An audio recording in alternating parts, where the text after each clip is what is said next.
সরকারি চাকরি সংশোধন অধ্যাদেশ ২০২৫ বাতিল না হওয়া পর্যন্ত বৃহস্পতিবার থেকে সব সরকারি দপ্তরে প্রতিদিন ১ ঘণ্টা করে কর্মবিরতি পালন করবেন সরকারি কর্মকর্তা কর্মচারীরা। দুপুরে সংবাদ সম্মেলনে সচিবালয় কর্মকর্তা কর্মচারী ঐক্য ফোরামের কো চেয়ারম্যান মোহাম্মদ বাদিউল কবির একথা জানান। তিনি বলেন, প্রতিদিন সকাল ১০টা থেকে বেলা ১১টা পর্যন্ত এই কর্মবিরতি চলবে। আইন প্রত্যাহারের ক্ষেত্রে সবুজ সংকেত পাওয়ার কথা জানান তিনি।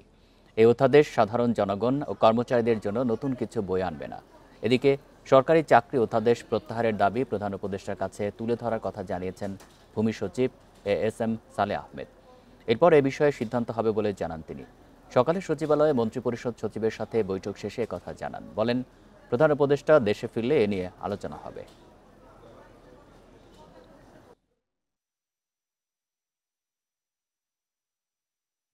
স্যার জানাবেন প্রধান উপদেষ্টার মাথায় আসলে তখন এটা তুলবেন আর কি জিনিসটা।